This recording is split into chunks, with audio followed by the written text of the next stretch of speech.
ਬੰਦੀ ਸਿੰਘ ਭਾਈ ਸ਼ਮਸ਼ੇਰ ਸਿੰਘ ਦੀ ਅੱਜ ਪੱਕੀ ਰਿਹਾਈ ਹੋਈ ਹੈ ਤੇ ਬੜੈਲ ਜੇਲ੍ਹ ਦੀਆਂ ਤਸਵੀਰਾਂ ਤੁਹਾਡੇ ਨਾਲ ਸਾਂਝੀਆਂ ਕਰ ਦਿੰਦੇ ਆ ਕਿ ਕਿਸ ਤਰੀਕੇ ਦੇ ਨਾਲ ਜਿਹੜੀ ਵੱਡੀ ਤਾਦਾਦ ਦੇ ਵਿੱਚ ਸਿੱਖ ਸੰਗਤ ਦੇ ਵੱਲੋਂ ਅੱਜ ਉਸ ਪਰਮਾਤਮਾ ਦਾ ਸ਼ੁਕਰਾਨਾ ਕਰਦਿਆਂ ਹੋਇਆਂ ਅੱਜ ਬੰਦੀ ਸਿੰਘ ਭਾਈ ਸ਼ਮਸ਼ੇਰ ਸਿੰਘ ਜੋ ਕਿ 1995 ਤੋਂ ਜੇਲ੍ਹ ਦੇ ਵਿੱਚ ਬੰਦ ਨੇ ਤਾਂ ਅੱਜ ਉਹਨਾਂ ਦੀ ਰਿਹਾਈ ਹੋਈ ਹੈ।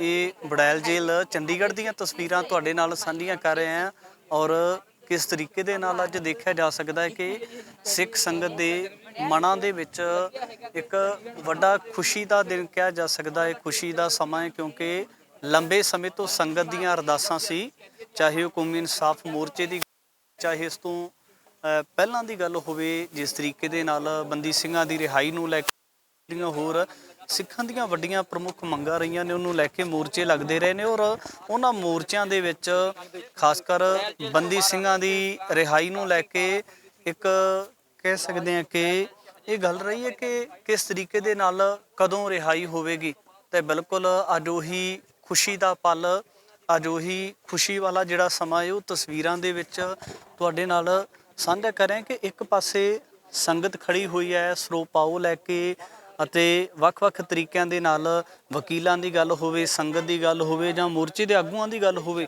ਪਰ ਦੂਜੇ ਪਾਸੇ ਇੱਧਰ ਦੀਆਂ ਵੀ ਤਸਵੀਰਾਂ ਜੋ ਕਿ ਬੜੈਲ ਜੇਲ੍ਹ ਚੰਡੀਗੜ੍ਹ ਦੀਆਂ ਤਸਵੀਰਾਂ ਨੇ ਉਹ ਵੀ ਤੁਹਾਡੇ ਨਾਲ ਸਾਂਝੀਆਂ ਕਰ ਦੇਵਾਂਗੇ ਕਿ ਕਿਸ ਤਰੀਕੇ ਦੇ ਨਾਲ ਜਿਉਂ ਹੀ ਭਾਈ ਸਾਹਿਬ ਦੀ ਰਿਹਾਈ ਹੋ ਕੇ ਉਹ ਬਾਹਰ ਵੱਲ ਨੂੰ ਆਉਂਦੇ ਨਜ਼ਰ ਆਉਂਦੇ ਨੇ ਔਰ ਉਹਨਾਂ ਨੂੰ ਜੀ ਆਇਆਂ ਕਹਿਣ ਵਾਸਤੇ ਉਹਨਾਂ ਦਾ ਮਾਨ ਸਨਮਾਨ ਕਰਨ ਵਾਸਤੇ ਜਿਹੜਾ ਭਾਈ ਸਾਹਿਬ ਦਾ ਮਾਨ ਸਨਮਾਨ ਕਰਨ ਵਾਸਤੇ ਸੰਗਤ ਵੱਡੀ ਤਾਦਾਦ ਦੇ ਵਿੱਚ ਨਜ਼ਰ ਆਉਂਦੀ ਹੈ। ਇਹ ਉਹੀ ਮਾਂ ਨੇ, ਉਹੀ ਬਜ਼ੁਰਗ ਮਾਤਾ ਨੇ ਜਿਨ੍ਹਾਂ ਨੇ ਭਾਈ ਸ਼ਮਸ਼ੇਰ ਸਿੰਘ ਦੇ ਨਾਲ ਕਿਸੇ ਵਕਤ ਵਿਆਹ ਕਰਵਾਇਆ ਸੀ, ਆਨੰਦ ਕਾਰਜ ਹੋਏ ਸਨ, ਪਰ ਪਤੀ ਤੋਂ ਬਿਨਾਂ ਜ਼ਿੰਦਗੀ ਦਾ ਇੰਨਾ ਵੱਡਾ ਸਮਾਂ ਗੁਜ਼ਾਰਨਾ ਆਖਰ ਉਸ ਦਿਲ ਨੂੰ ਹੀ ਪੁੱਛਿਆ ਜਾ ਸਕਦਾ ਹੈ। ਆਖਰ ਪ੍ਰਣਾਮ ਕਰਨਾ ਬਣਦਾ ਇਹੋ ਜਿਹੀਆਂ ਮਹਾਨ ਸ਼ਖਸੀਅਤਾਂ ਨੂੰ ਔਰ ਭਾਈ ਸਾਹਿਬ ਜੇਲ੍ਹ ਦੇ ਵਿੱਚ ਨੇ ਲੰਬੇ ਸਮੇਂ ਤੋਂ ਔਰ ਲੰਬੇ ਸਮੇਂ ਤੋਂ ਜੇਲ੍ਹ ਦੇ ਵਿੱਚ ਬੰਦ ਹੋਣ ਦੇ ਬਾਵਜੂਦ ਕਿਸ ਤਰੀਕੇ ਦੇ ਨਾਲ ਇਹ ਜਿਹੜਾ ਪਰਿਵਾਰ ਹੈ ਤੇ ਜਿਹੜੇ ਬੱਚੇ ਨੇ ਉਹਨਾਂ ਦੇ ਵੱਲੋਂ ਕਿਸ ਤਰੀਕੇ ਦੇ ਨਾਲ ਆਪਣਾ ਜ਼ਿੰਦਗੀ ਦਾ ਗੁਜ਼ਰਾਨ ਕੀਤਾ ਗਿਆ ਹੋਵੇਗਾ। ਬਹੁਤ ਸਾਰੀਆਂ ਚੀਜ਼ਾਂ ਨੇ ਔਰ ਅੱਜ ਉਹੀ ਪਰਮਾਤਮਾ ਦਾ ਸ਼ੁਕਰਾਨਾ ਕਰਦੇ ਹੋਇਆਂ ਸੰਗਤ ਦੇ ਵੱਲੋਂ ਵੱਡੀ ਤਾਦਾਦ ਦੇ ਵਿੱਚ ਜੀ ਆਇਆਂ ਆਖਿਆ ਜਾ ਰਿਹਾ ਹੈ।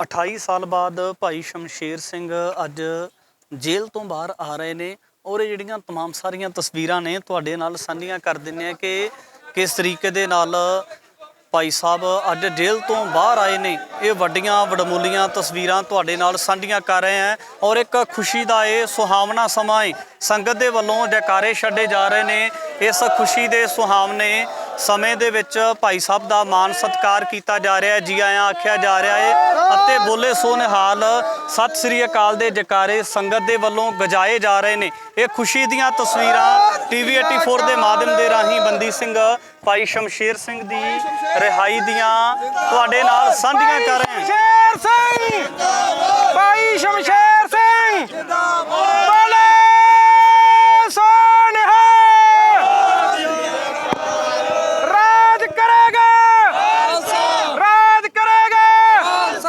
ਦੇਗ ਤੇ ਪੰਥ ਕੀ ਜੀਤ ਪੰਥ ਕੀ ਜੀਤ ਪੰਥ ਕੀ ਜੀਤ ਚੂੜ ਤੇ ਨਿਸ਼ਾਨ ਰਹਿਣ ਪੰਥ ਮਹਾਰਾਜ ਦੇ ਚੂੜ ਤੇ ਨਿਸ਼ਾਨ ਰਹਿਣ ਪੰਥ ਮਹਾਰਾਜ ਦੇ ਚੂੜ ਤੇ ਨਿਸ਼ਾਨ ਰਹਿਣ। ਸਾਰੀ ਕੌਮ ਦਾ ਮੈਂ ਧੰਨਵਾਦ ਕਰਦਾ ਜਿਹੜੇ ਨਾਲ ਇਕੱਠੇ ਹੋ ਕੇ ਸੰਘਰਸ਼ ਕਰਕੇ ਸਾਡੀਆਂ ਬੇਲਾਂ ਕਰਾਈਆਂ। ਇਸ ਕਰਕੇ ਮੈਂ ਤਾਂ ਇਸ ਮੈਸੇਜ ਦਿੰਦਾ ਚੜ੍ਹਦੀ ਕਲਾ ਵਿੱਚ ਰਹੇ ਕੌਮ, ਅਸੀਂ ਖੁਸ਼ੀਆਂ ਵਿੱਚ ਹੈ। ਇਹਨਾਂ ਨੇ ਬਹੁਤ ਮਿਹਨਤ ਕੀਤੀ, ਕਿੰਨੇ ਦਿਨ ਹੋ ਗਏ ਇਹਨਾਂ ਨੂੰ ਮੋਰਚਾ ਲਾਇਆ ਨੂੰ। ਇਹਨਾਂ ਸਾਰੀ ਕੌਮ ਦਾ ਮੈਂ ਬਹੁਤ ਬਹੁਤ ਧੰਨਵਾਦ ਕਰਦਾ ਹਾਂ। ਰਿਣੀ ਹਾਂ ਅਸੀਂ ਇਹਨਾਂ ਦੇ ਜਿਨ੍ਹਾਂ ਨੇ ਸਾਡੇ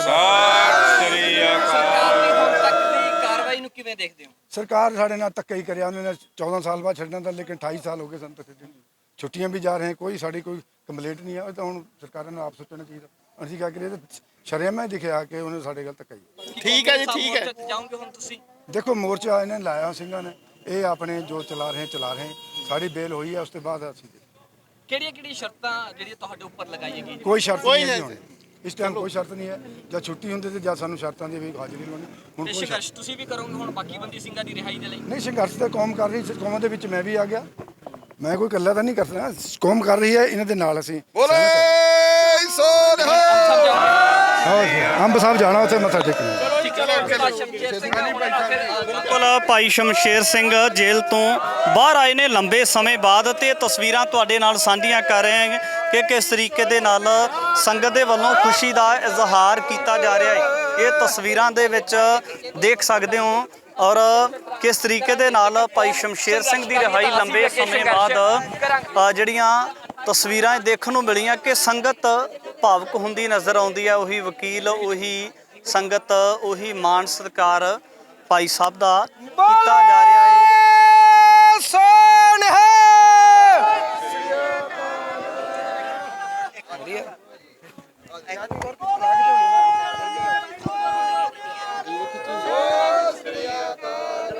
ਖੇਚਦੀ ਨਵਾਂ ਦਵਾ ਬਿਲਕੁਲ ਦੇਖ ਸਕਦੇ ਹੋ ਤਾਂ ਅੱਜ ਇੱਕ ਕਿਹਾ ਜਾ ਸਕਦਾ ਹੈ ਕਿ ਖੁਸ਼ੀ ਦਾ ਉਹ ਸੁਹਾਵਣਾ ਸਮਾਂ ਹੈ ਜਿਸ ਖੁਸ਼ੀ ਦੇ ਸੁਹਾਵਣੇ ਸਮੇਂ ਦੇ ਵਿੱਚ ਭਾਈ ਸਾਹਿਬ ਨੂੰ ਪੱਕੀ ਤੌਰ ਤੇ ਜਿਹੜੀ ਰਿਹਾਈ ਅਨਾਉਂਸ ਕੀਤੀ ਗਈ ਹੈ। ਰਿਹਾਈ ਤੋਂ ਬਾਅਦ ਉਹ ਵਾਪਸ ਅੱਜ ਆਪਣੇ ਘਰ ਵੱਲ ਨੂੰ ਜਾਣਗੇ ਤੇ ਜਿਸ ਤਰੀਕੇ ਦੇ ਨਾਲ ਜਿਹੜੇ ਗ੍ਰਸਤ ਵਾਲੇ ਲੋਕ ਹੋਇਆ ਕਰਦੇ ਨੇ, ਆਪਣੇ ਜੀਵਨ ਦਾ ਗੁਜ਼ਾਰਾਨ ਕਰਦੇ ਨੇ ਤੇ ਇਸੇ ਤਰ੍ਹਾਂ ਅੱਜ ਲੰਬੇ ਸਮੇਂ ਬਾਅਦ ਭਾਈ ਸਾਹਿਬ ਵੀ ਵਾਪਸ ਆਪਣੇ ਘਰ ਦੇ ਵਿੱਚ ਜਾ ਕੇ 28 ਸਾਲ ਬਾਅਦ ਆਪਣੇ ਘਰ ਦੇ ਵਿੱਚ ਜਾ ਕੇ ਪਰਿਵਾਰ ਦੇ ਨਾਲ ਜਿਹੜਾ ਵਾਰਤਾਲਾਪ ਕਰਦੇ ਨਜ਼ਰ ਆਉਣਗੇ। ਬਿਲਕੁਲ ਜੀ, ਕੀ ਕਹਿਣਾ ਚਾਹੋਗੇ ਭਾਈ ਸਾਹਿਬ ਜੀ? ਬਹੁਤ ਕੁਛ, ਸਾਨੂੰ ਤਾਂ ਬਹੁਤ ਖੁਸ਼ੀ ਹੋਈ ਹੈ ਜੀ। ਬਸ ਜਿਹੜੇ ਬੰਦੀ ਸਿੰਘ ਹੋਰ ਉਹਨਾਂ ਨੂੰ ਵੀ ਜਲਦੀ ਤੋਂ ਜਲਦੀ ਰਿਹਾਈ ਮੰਗਦੇ ਸੀ ਜੀ। ਬਿਲਕੁਲ ਜੀ, ਤੇ ਸਾਡੇ ਨਾਲ ਮੋਰਚੇ ਦੇ ਆਗੂ ਸਰਦਾਰ ਪਾਲ ਸਿੰਘ ਫਰਾਂਸ ਸਾਹਿਬ ਨੇ। ਫਰਾਂਸ ਸਾਹਿਬ, ਕਿਵੇਂ ਦੇਖਦੇ ਹੋ ਜੀ? ਸਭ ਤੋਂ ਪਹਿਲਾਂ ਤਾਂ ਮੁਬਾਰਕਾਂ ਸਾਰੀ ਸੰਗਤ ਨੂੰ, ਤੁਹਾਨੂੰ ਵੀ ਬਹੁਤ ਬਹੁਤ ਸਾਰੀ ਸੰਗਤ ਨੂੰ, ਦੇਸ਼ਾਂ ਵਿਦੇਸ਼ਾਂ ਵਸਦੀਆਂ ਸਾਰੀਆਂ ਸੰਗਤਾਂ ਨੂੰ ਬਹੁਤ ਬਹੁਤ ਮੁਬਾਰਕਾਂ ਹੈ। ਜਿਹੜਾ ਬੂਟਾ ਲਾਇਆ ਸੀ 7 ਜਨਵਰੀ ਨੂੰ, ਇਹ ਉਹਦੇ ਫਲ ਲੱਗੇ ਹੋਏ ਨੇ ਜੀ। ਪਹਿਲਾਂ ਭਾਈ ਲਖਵਿੰਦਰ ਸਿੰਘ ਰਿਆ ਹੋਏ ਨੇ, ਫੇ ਗੁਰਮੀਤ ਸਿੰਘ ਜੀ, ਹੁਣ ਸ਼ਮਸ਼ੇਰ ਸਿੰਘ ਜੀ। ਜਿਹੜਾ ਉਹ ਬੂਟਾ ਲੱਗਾ ਸੀ ਉਸ ਬੂਟੇ ਨੂੰ ਫਲ ਲੱਗ ਰਿਹਾ ਹੈ। ਬਿਲਕੁਲ ਜੀ, ਇੱਕ ਵੱਡਾ ਸਵਾਲ ਹੈ ਜਿਸ ਤਰੀਕੇ ਦੇ ਨਾਲ ਗ੍ਰਸਤ ਵਾਲੇ ਖਾਸ ਕਰ ਪਰਿਵਾਰਾਂ ਦਾ ਜ਼ਿਕਰ ਕੀਤਾ ਜਾਂਦਾ ਹੈ ਤਾਂ ਜਿਸ ਤਰੀਕੇ ਦੇ ਨਾਲ ਆਮ ਵਿਅਕਤੀਆਂ ਦੇ ਮਨ ਦੇ ਵਿੱਚ ਹੁੰਦਾ ਹੈ ਪਰਿਵਾਰ ਦੇ ਨਾਲ ਜੀਵਨ ਦਾ ਗੁਜ਼ਰਾਨ ਨੂੰ ਲੈ ਕੇ, ਤੇ ਇਸੇ ਤਰ੍ਹਾਂ ਭਾਈ ਸਾਹਿਬ ਦਾ ਵੀ ਗ੍ਰਸਤ ਵਾਲਾ ਜੀਵਨ ਚੱਲਦਾ ਹੈ। ਬੱਚਿਆਂ ਦਾ, ਘਰਵਾਲੀ ਦਾ, ਇੱਕ ਪਤੀ ਤੋਂ ਬਿਨਾਂ, ਇੱਕ ਮਾਂ-ਬਾਪ ਤੋਂ ਬਿਨਾਂ ਜੇਲ੍ਹ ਦੇ ਵਿੱਚ ਗੁਜ਼ਾਰ ਦੇਣਾ ਬਹੁਤ ਵੱਡੀ ਗੱਲ ਹੁੰਦੀ ਹੈ ਜੀ। ਬਹੁਤ ਹੀ ਔਖਾ ਕੰਮ ਹੈ। ਇੱਕ ਜਦੋਂ ਬੀਬੀ ਦੇ ਘਰ ਇਹਦਾ ਪਤਾ ਹੀ ਨਹੀਂ ਕਦੋਂ ਉਹਨੇ ਵਾਪਸ ਆਉਣਾ, ਜੇਲ੍ਹ ਚੋਂ ਕਿਵੇਂ ਆਉਣਾ, ਕੋਈ ਆਮਦਨ ਦਾ ਸਾਧਨ ਨਹੀਂ। ਜਦੋਂ ਬੱਚੀਆਂ ਉਹਦੇ ਕੰਨਾਂ ਬਰੋਬਰ ਜਵਾਨ ਹੋ ਜਾਂਦੀਆਂ, ਫਿਰ ਉਹਨੂੰ ਪਤਾ ਵੀ ਉਹਦੇ ਕੀ ਬੀਤਦੀ ਹੈ। ਜਿਹੜਾ ਕਿ ਕੌਮੀ ਕੌਜ ਵਾਸਤੇ ਜਿਹਦਾ ਸਿੰਘ ਗਿਆ ਹੋਵੇ, ਜਦੋਂ ਕੰਨ ਬਰੋਬਰ ਲੜਕੀ ਹੋ ਜਾਂਦੀ ਹੈ, ਘਰ ਦੇ ਵਿੱਚ ਕੋਈ ਸਾਧਨ ਨਹੀਂ, ਕੋਈ ਪੜਾਉਣ ਦਾ, ਕੋਈ ਪਾਲਣ ਦਾ, ਕੋਈ ਵਿਆਹੁਣ ਦਾ, ਫਿਰ ਉਹ ਤਾਂ ਬੀਬੀ ਨੂੰ ਪਤਾ ਵੀ ਕਿੱਦਾਂ ਉਹਨੇ ਗੁਜ਼ਰੀ ਆ। 28 ਸਾਲ ਕੱਢਣੇ ਬਹੁਤ ਔਖਾ ਕੰਮ ਆ। ਮੈਨੂੰ ਪਤਾ, ਮੈਂ ਇਸ ਵੀਰ ਦੀ ਲੜਕੀ ਦੇ ਮੈਰਿਜ ਵਿੱਚ ਵੀ ਗਿਆ ਸੀ ਤੇ ਉਦੋਂ ਵੀ ਇਹਨੂੰ ਜੇਲ੍ਹ ਵਿੱਚੋਂ ਲਿਆਂਦਾ ਗਿਆ ਸੀ। ਬੜਾ ਮੈਂ ਹੈਰਾਨ ਸਾਂ ਵੀ ਕਿੱਦਾਂ ਦੀ ਫੈਮਿਲੀ ਹੈ, ਕਿੱਦਾਂ ਦਾ ਪਰਿਵਾਰ ਆ, ਕਿੱਦਾਂ ਕੱਟ ਗੁਜ਼ਰੀ ਹੈ ਇਹਨਾਂ ਜੀਵਨ। ਹਜੇ ਵੀ ਚਿਹਰੇ ਦੇ ਦੇਖੋ ਰੌਣਕਾਂ ਨੇ, ਖੁਸ਼ਹਾਲੀ ਹੈ ਚਿਹਰੇ ਦੇ ਉੱਤੇ, ਕੋਈ ਹਾਵ ਭਾਵ ਨਹੀਂ ਮਾੜੇ ਹੋਏ ਵੀ ਮੈਂ ਇੰਨਾ ਚਿਰ ਕੱਟਿਆ ਕੌਮ ਦੀ ਖਾਤਰ, ਇਹਨਾਂ ਨੇ ਸੰਘਰਸ਼ ਕੀਤਾ। ਬਹੁਤ ਹੀ ਕਠਿਨ ਕੰਮ ਹੈ ਜਿਹੜਾ ਇਹ ਕਰਕੇ ਆਏ। ਇੱਕ ਮੈਂ ਹੋਰ ਬੇਨਤੀ ਕਰਨੀ ਚਾਹੁੰਦਾ, 5-10 ਸਾਲ ਦੀ 10 ਸਾਲ ਦੀ ਫਿਕਸ ਕੈਦ ਹੋਈ, ਪਤਾ ਬੰਦੇ ਨੂੰ ਇਸ ਤਰੀਕ ਨੂੰ ਛੁੱਟ ਜਾਣਾ। ਜਿਹੜਾ 28 ਸਾਲ ਯਕੀਨ ਹੀ ਨਹੀਂ, ਪਤਾ ਹੀ ਨਹੀਂ ਵੀ ਮੈਂ ਛੁੱਟਣਾ ਕਿ ਨਹੀਂ ਛੁੱਟਣਾ ਜਾਂ ਕਦੋਂ ਛੁੱਟਣਾ। ਉਹ ਜਿਹੜੀ ਟਾਈਮ ਲੰਘਣਾ ਵਾ, ਜਿਹਨੂੰ ਅਸੀਂ ਪੰਜਾਬੀ ਠੇਠ ਪੰਜਾਬ ਵਿੱਚ ਕੁੱਤੇ ਝਾਕਾ ਕਹਿੰਦੇ ਵੀ ਝਾਕ ਰੱਖਣੀ, ਪਤਾ ਨਹੀਂ ਕੀ ਹੋਣਾ, ਉਹ ਬਹੁਤ ਔਖਾ ਕੰਮ ਆ। ਇਹ ਤਾਂ ਧੰਨ ਦੇ ਨੇ ਬੰਦੇ ਦੇ, ਗੁਰਬਾਣੀ ਦੇ ਆਸਰੇ ਤੇਰੇ ਜੀਵਨ ਤੇ। ਧੰਨ ਦੀਆਂ ਉਹ ਬੀਬੀਆਂ ਨੇ, ਧੰਨ ਦੀਆਂ ਮਾਵਾਂ ਨੇ, ਧੰਨ ਦੀਆਂ ਉਹ ਧੀਆਂ ਨੇ, ਧੰਨ ਦੀਆਂ ਉਹ ਭੈਣਾਂ ਨੇ, ਧੰਨ ਦੀਆਂ ਸਪਤਰੀਆਂ ਜਿਹੜੇ 30-32 32 ਸਾਲ ਇੱਕ ਏਡਾ ਵੱਡਾ ਜਿਗਰਾ, ਕਿੰਨਾ ਬੇਸਬਰੀ ਦੇ ਨਾਲ ਉਹਨਾਂ ਨੇ ਇੰਤਜ਼ਾਰ ਕੀਤਾ। ਤੇ ਅੱਜ ਬਹੁਤ ਖੁਸ਼ੀ ਹੈ ਜੀ। ਗੁਰੂ ਕਿਰਪਾ ਕਰਨਗੇ ਬਾਕੀ ਵੀ ਸਿੰਘ ਜਲਦੀ ਰਿਹਾ ਹੋਣਗੇ। ਬਿਲਕੁਲ ਜੀ, ਤਾਂ ਮੋਰਚੇ ਦੇ ਆਗੂਆਂ ਦੇ ਨਾਲ ਵੀ ਗੱਲਬਾਤ ਕੀਤੀ ਹੈ ਤਾਂ ਇਹਨਾਂ तमाम ਤਸਵੀਰਾਂ ਦੇ ਵਿੱਚ ਦੇਖ ਸਕਦੇ ਹੋ ਕਿ ਵੱਡੀ ਤਾਦਾਦ ਦੇ ਵਿੱਚ ਸੰਗਤ ਜੀ ਆਇਆਂ ਆਖਣ ਵਾਸਤੇ, ਭਾਈ ਸਾਹਿਬ ਨੂੰ ਮਾਣ ਸਤਿਕਾਰ ਦੇਣ ਵਾਸਤੇ ਅੱਜ ਇਸ ਜਗ੍ਹਾ ਦੇ ਉੱਪਰ ਆਈ ਹੋਈ ਹੈ। ਤਾਂ ਇਹ ਜਿਹੜੀਆਂ तमाम ਤਸਵੀਰਾਂ ਦੇ ਵਿੱਚ ਤੁਹਾਡੇ ਨਾਲ ਪੂਰਾ ਇਸ ਵਕਤ ਦਾ ਖੁਸ਼ੀ ਦਾ ਮਾਹੌਲ ਹੈ, ਜਿਹੜਾ ਖੁਸ਼ੀ ਦਾ ਦ੍ਰਿਸ਼ ਹੈ ਉਹ ਸਾਂਝਾ ਕਰ ਰਹੇ ਹਾਂ ਅਤੇ ਇਹਨਾਂ ਤਸਵੀਰਾਂ ਦੇ ਵਿੱਚ ਖੁਦ ਹੀ ਦੇਖ ਸਕਦੇ ਹੋ ਕਿ ਕਿਸ ਤਰੀਕੇ ਦੇ ਨਾਲ ਭਾਈ ਸਾਹਿਬ ਦਾ ਮਾਨ ਸਤਿਕਾਰ ਕੀਤਾ ਜਾ ਰਿਹਾ ਹੈ। ਠੀਕ ਹੈ ਜੀ। ਬਹੁਤ ਬਹੁਤ ਤੁਹਾਡੇ ऋणी ਹਾਂ ਅਸੀਂ। ਹਾਂਜੀ ਜੋ ਮਹਾਰਾਜ ਕਿਰਪਾ ਕਰੇ ਸਾਡੀ ਕੌਮ ਚੜ੍ਹਦੀ ਕਲਾ ਵਿੱਚ ਰਹੇ। ਠੀਕ ਹੈ ਜੀ। ਸਾਡੀ ਤਾਂ ਇਹੀ ਬੇਨਤੀ ਅਰਦਾਸ ਹੈ ਠੀਕ ਹੈ ਜੀ। ਬਸ ਇਕੱਠੀ ਹੋ ਕੇ ਕੌਮ ਸੰਘਰਸ਼ ਕਰਦੀ ਹੈ। ਹਾਂਜੀ ਬੜਾ ਧੰਨਵਾਦ। ਧੰਨਵਾਦ ਵਾਹਿਗੁਰੂ ਜੀ ਕਾ ਖਾਲਸਾ